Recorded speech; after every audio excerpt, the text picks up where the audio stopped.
में रहने वाला परिवार।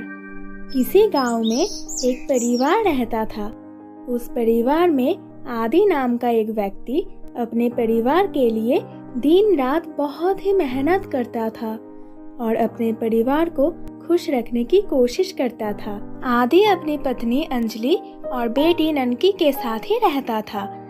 आदि उन्हें खुश रखने के लिए मेहनत करता था और काम से आते समय उन दोनों के लिए हमेशा कुछ न कुछ लेकर आता था। आदि एक किराए के मकान में रहा करता था और आदि का मकान मालिक, जिसका नाम रॉकी था, वो बहुत ही ज्यादा खड़ूस था और बहुत ही ज्यादा मतलबी इंसान था। बेटी ननकी, बताओ आज तुम्हें क्या खाने का मन है? आज मैं तुम्हारे लिए वही लेकर आऊंगा जो भी तुम खाना चाहती हो। बस एक बार मुझे बता दो, मैं वही लेकर आऊंगा बेटी। और अपनी माँ से पूछकर मुझे बताना कि वो क्या खाना चाहती है और उसका क्या खाने का मन है। पापा, आपको कुछ भी लाने की जरूरत नहीं है, क्योंकि आज मम्मी घर पर ही बहुत अच्छे अच्छे पकवान बना रही है। समोसे, ब्रेड पकोड़ा, आज तो घर पर ही दावत हो जाएगी। पापा, आज आपको हमारे लिए कुछ भी लाने की जरूरत नहीं है। बस आज आप एक काम करना, आज आप काम से जल्दी आ जाना। शाम को हम सारी तैयारी करके रखेंगे और शाम को जब आप आ जाओगे तो हम तीनों साथ में ही सब खाएंगे। ठीक है मेरी बच्ची, मैं शाम को काम से जल्दी आ जाऊंगा। उसके बाद हम तीनों साथ में बैठकर सारी चीजें खाएंगे और मजे लेंगे। बेटी, लेकिन अगर मुझे आने में देर हो गई तो तुम दोनों खा लेना। मेरी वजह से तुम दोनों ज्यादा देर तक इंतजार मत करना, ठीक है ना मेरी बच्ची?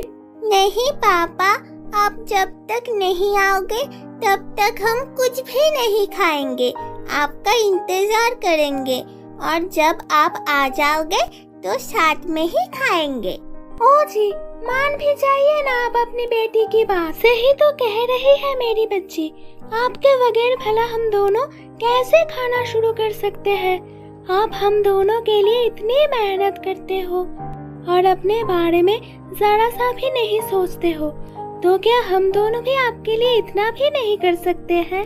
आप हमारे लिए रोज शाम को लौटते समय कितनी सारी चीजें लेकर आते हो हमारे खाने के लिए, मगर आज तक आप अपने लिए कुछ भी नहीं लाए। इसलिए अब हम आपकी एक भी बात नहीं सुनेंगे।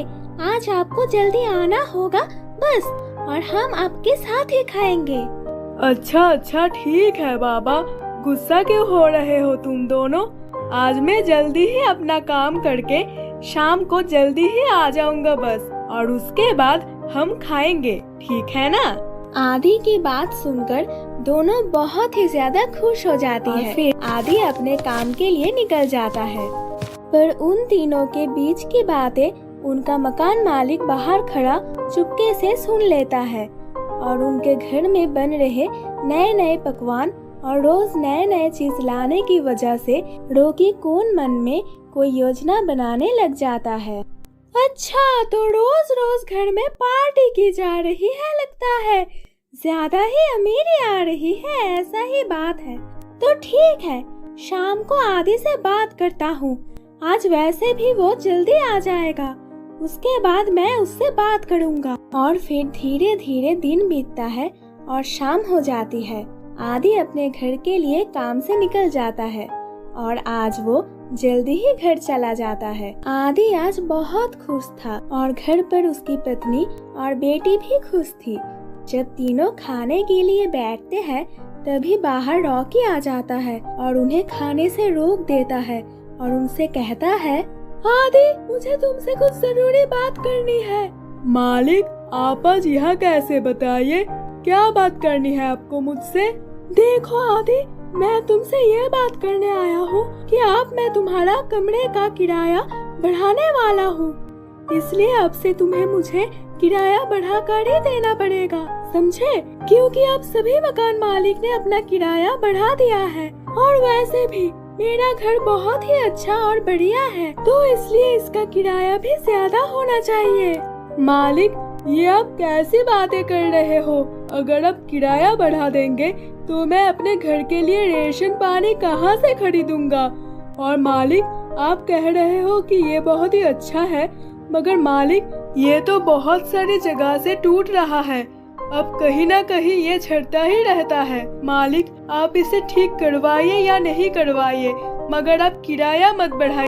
किराया तो अब मैंने बढ़ा दिया है, और अगर अब तुम्हें यहाँ रहना है तो किराया तो बढ़ाकर देना ही होगा।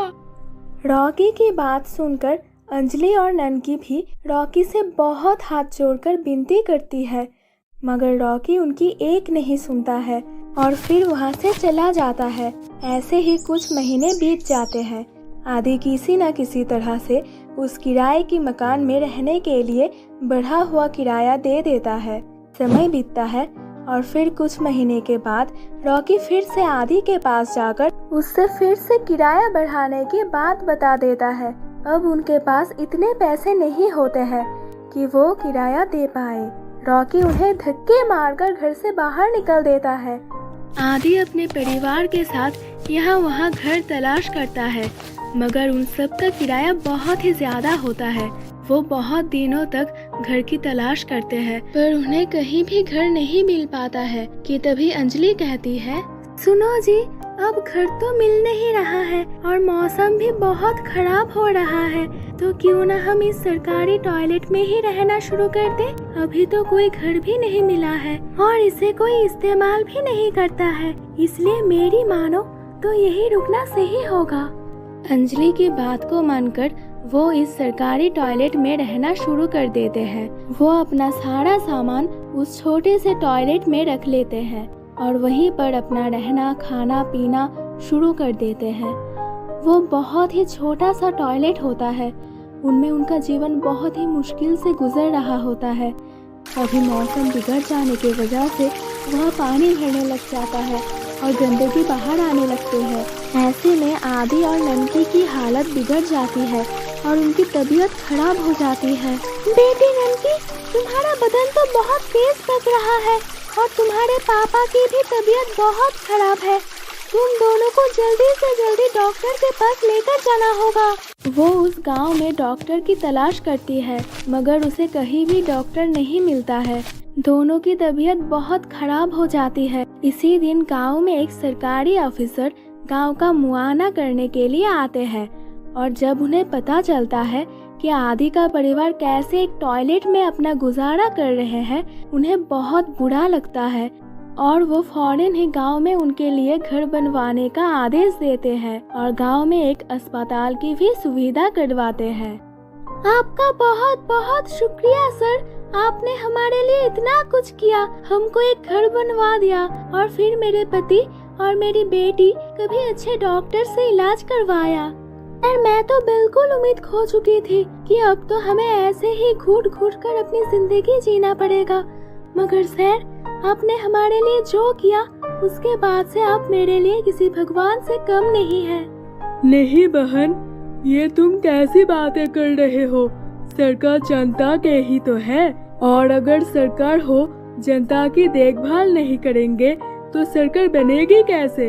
इसलिए सरकार को अपनी जनता का पूरा ध्यान रखना चाहिए। इसके बाद वो सभी उस घर में खुशी से रहते हैं।